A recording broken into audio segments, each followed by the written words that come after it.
What we are doing most of the time is, so this is part of the ongoing work, is we try to get high quality data of plants, or in this case, vegetables, where we look on the acquisition of the geometry, but also consider the acquisition typically of good texture. So without obtaining those shading artifacts.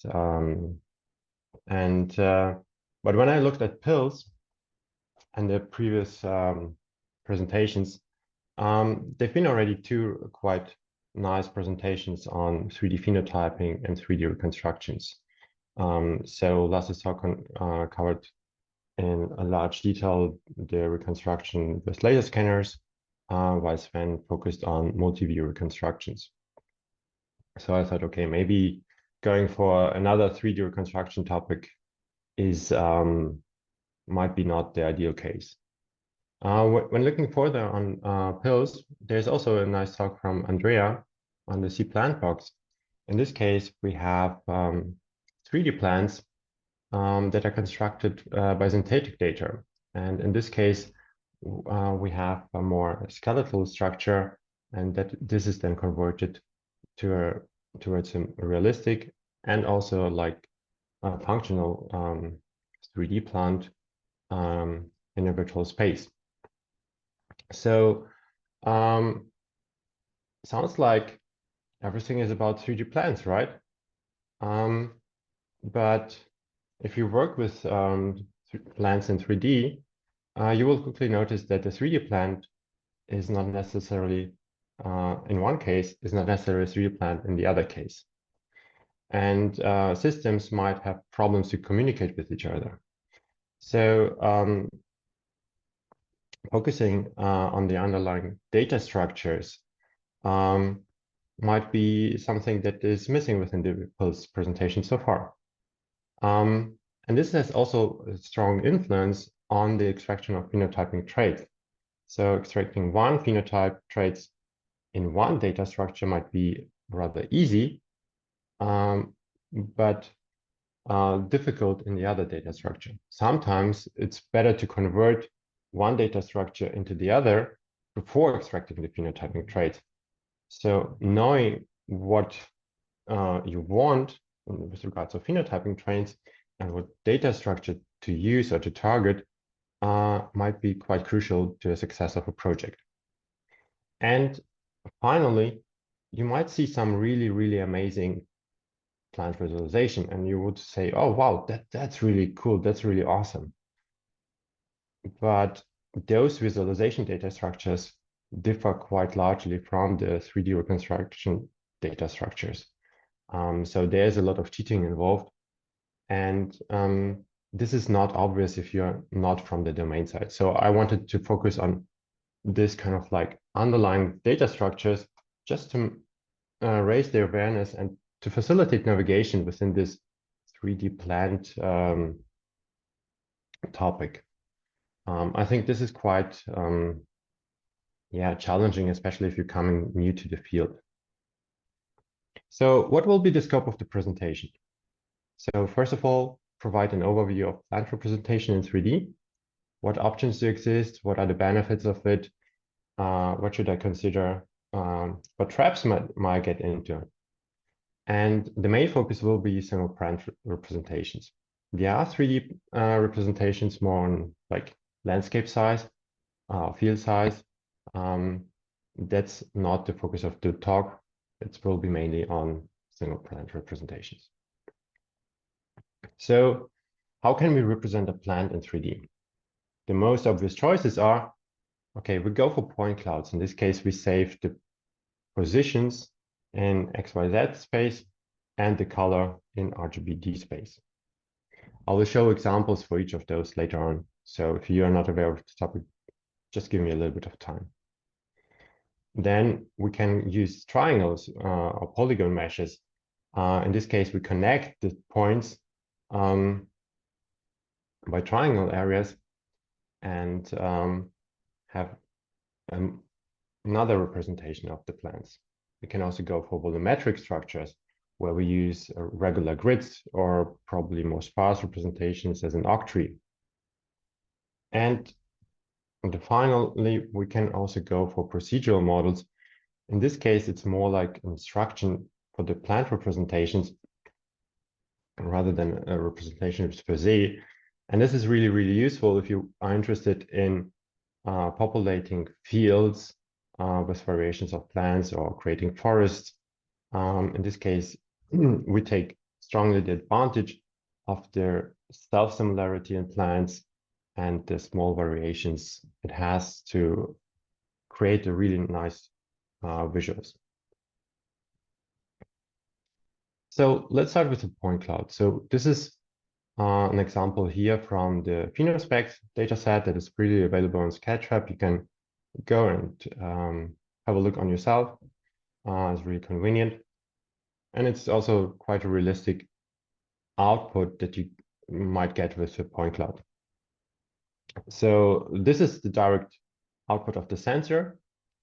And what we get is the XYZ positions of the points. So these points are floating in 3D space. And many times you get also on top the color information of the sensor. This can be in 8-bit, which is, I think, the classical, but can be HDR images as well, which is typically then 12-bit or 10-bit. So the nice thing about point clouds is this is many times the sensor output. So if you buy a sensor, this is what you get. And if you buy a good sensor, you have high quality point clouds. Another strong advantage of point clouds is there is no memory occupation by empty space. So it sounds a little bit trivial probably at the current stage, but we will see later that this is also an advantage. The drawback is there's no connectivity information between the different points. So the points are floating in 3D space. None of the points knows that it belongs to the same surface. So it also has no clue about what's going around it. So if we want to find like the closest point or the closest neighbor to one point, we have actually to search through the entire space to find it. So this can be in the trivial case, you're basically checking whether the shortest distance between every point, or we can use volumetric structures to speed up this process. But this connectivity information, since this connectivity information is missing, getting the neighborhood information can be really time consuming. So if we want to represent surfaces, we will also require quite dense sampling. And this makes then, as a consequence, the data sets quite large. And this dense sampling is required no matter whether we have like a flat surface or a very, very detailed irregular surface. We have to sample it densely. And since the data is not connected to each other and the dense sampling, there are only moderate compression algorithms feasible on this data structure. So whenever you deal with point clouds, you will end up with large amount of data. If you are more from the phenotyping community, you are probably less interested in the data side itself. You are more interested in the phenotyping traits.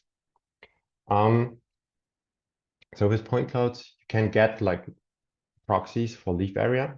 So you can estimate that every point covers like a certain area, and then you simply count the points. So you get like something like leaf area index from this.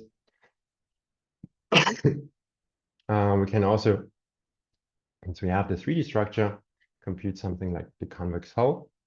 And of course, we can measure distances. It's good to keep in mind that the distances here are rather Euclidean distances that we can measure, at least in a simple case, not the real length of the stem, for example. So we can go quite easily to measure like, okay, what's the top part of the plant, what's the bottom part, and this is the distance or the height of the plant. But if we are interested more on the length of the stem, that's another case. So, and what we can do here easily is the Euclidean distance marked in red here.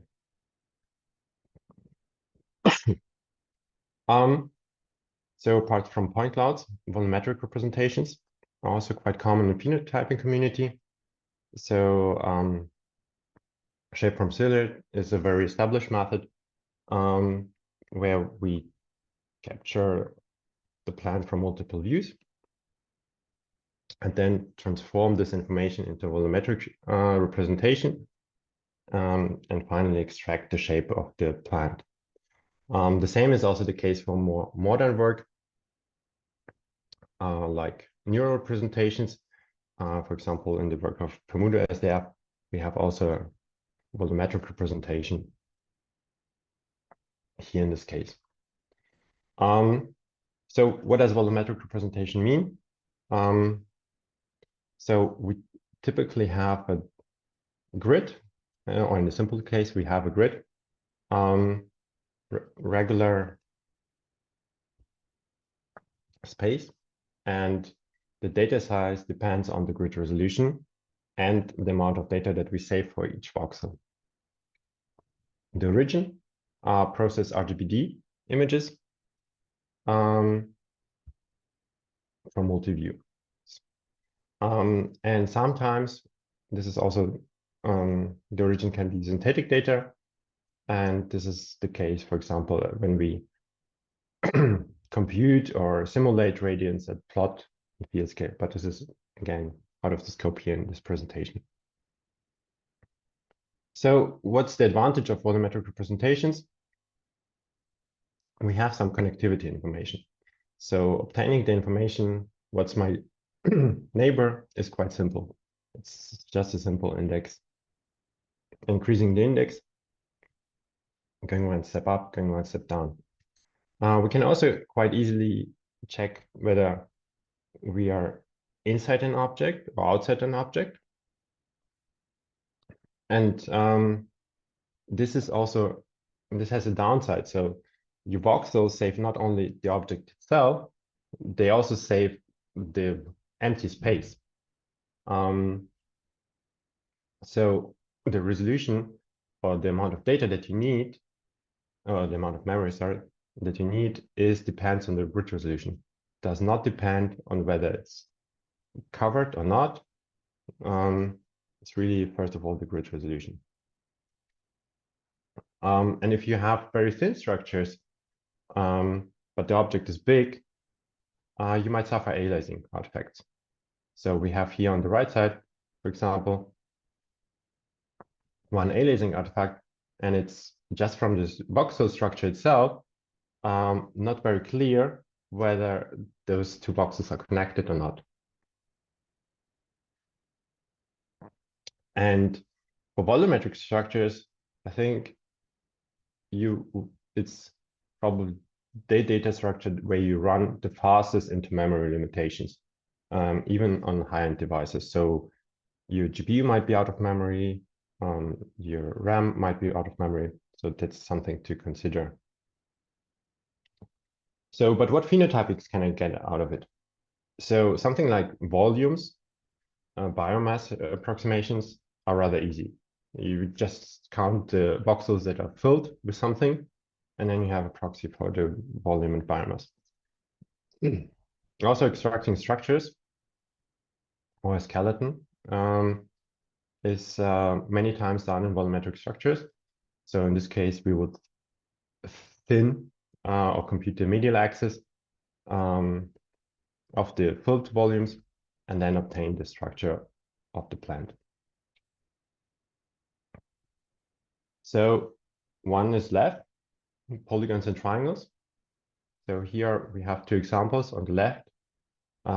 This is a scanned object. On the right, it's a manually created plant. And on the very left, we see that the polygons here are very dense. So many times if you scan something and you choose and you choose the triangulation of the default triangulation, that's the output. And what we can see here next to it, that we can improve actually this triangulation, and areas that are rather flat are then covered by very few triangles, and areas that are more detailed or have a high curvature, these areas have a denser sampling. And this also shows the advantage of triangles, that we have some built-in adaptivity towards the structure. What is also the case for many triangle meshes is that we have decoupled the structural information from the color information. So the shape now is saved in triangles and polygons, while the texture is saved in an image map. And we have a connection between the two. This way we can, for example, if this structure, the 3D structure is rather simple, we can simplify it and still have very detailed textual information or color information, or the other way around. So the kind of like the origin of triangle meshes is typically process 3D scans or synthetic data. So that's worth to keep in mind. Good triangle meshes are typically not obtained from the sensor itself. You have to process the data. On the data side, we save, of course, the positions of the vertices per se. Then we have to save the connectivity between the vertices. So these are the edges in this case. We save the color information in images. And then we save the texture coordinates that relate the triangles towards the image space. So the advantages, as I said already before, spatial and color information is decoupled. And this decoupling, and although we save in some sense more information, so we have to save the positions, the connectivity, texture coordinates, color, sounds like a lot of data to save, right? But actually, this is the most compact representation in 3D. Most of the time, these triangles are very regular, and this allows us, gives a huge potential for compression. We have the possibility to adapt the sampling of the surface. So we can, if something is like a curve or has high curvature, we can go with denser sampling. And if something is flat, we can go with sparse sampling. And we have a graph by structure of the points. So parsing where's my neighborhood is actually quite straightforward. So what's the drawbacks of it? As I said before, the data must be processed and the mesh quality can vary largely. I will show some examples now later. And so this is 3D reconstruction as a polygon mesh. And we see on the left side, it seems like actually to be a reasonable reconstruction. Yes, it has some holes in there. It's not perfect. But the leaves, especially when colored, they look quite decent, I would say. However, this is mainly the texture information. We now remove the texture information and just look on the surface appearance, we will see a lot of noise. And this is just to highlight that the surface accuracy might be kind of like differ in some sense if you remove the color information. So with the color applied, it looks perfect.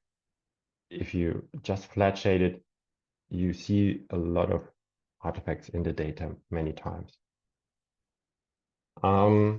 So what can also happen is we can end up with non-manifold geometry or disconnected polygons. So we see here, especially around the stem, many floating polygons, many floating triangles, but also with raw like data, sometimes the connectivity between the different points might be bad, I would say, and then any further processing is really, really difficult and numerically unstable. Also, the way how vertices are connected and structured has a strong influence on how you work with the data. So this is an example of great topology. So this is manually created and where the artist cared a lot about topology. So it's really cool. And this is a rather bad topology. And if you look, so on the stem, it's kind of like okayish, but on the leaves, it's really, really, the flow of the edges does not correlate to the flow on real plants, right? While here, if you would just go follow one of the edge lengths, you would basically obtain the skeletal structure of this stem. And you could also, like, if you go for the circummeter here of the stem, you could just cut it quite easily. So this is the good topology, and now here this is the bad topology. Oh, the purple is a little bit shifted. So what phenotyping traits can we extract from such data? So distances, especially geodesic distances, are rather simple to extract. So since we go now along the surface, we can really compute the distance on the surface and do not have to rely on the Euclidean distance. We can compute the area, which this is basically the sum over all triangles areas. We can go for more advanced metrics like curvature. Is this object, so we can quantify whether this object is flat or non-flat or has a high curvature. But we can also go for even more traits. I think these are not the typical traits in the phenotyping community, so we can check for symmetry. We can also go for spectral decomposition of 3D shapes. So you might be aware of spectral decompositions of lights. So the same is possible with 3D shapes. And this allows you also to measure this similarity between different shapes in a quantitative manner. So how do these all methods or data structures rely to each other? And sometimes, especially within the PhenoRob, knowing a few buzzwords and how do they relate can be highly beneficial. So that's an overview in this case. So we get typically a point cloud by triangulating data from a laser scanner or from photogrammetry, where the input are multi-view RGB images. Volumetric representations are typically obtained from RGB images, either from neural representations or shape from silhouette. If we want to convert a point cloud to a triangle mesh, we have the option of ball pivoting algorithms. So this is covered in Lasse's talk. We can also go for surface reconstruction, which actually goes from the point cloud to a volumetric representation and then back to a triangle mesh. And if you want to convert a volumetric representation to a triangle mesh, that's the Marching cubes algorithm. And if you want to improve the meshing itself per se, this is what is called remeshing. So one data structure that I haven't mentioned so far, but I think is really, really helpful when it comes to phenotyping are skeletons. So skeletons are obtained from processing 3D or 2D data. They are also many times used as in synthetic data as per se. It's a very, very simple data format. So we just save this nodes, the XYZ coordinates of the nodes, and have a graph-based data structure. So it's great for measuring distances. So what's the length of the stem? It's also great for measuring angles to get a really good proxy and simple proxy of the structure.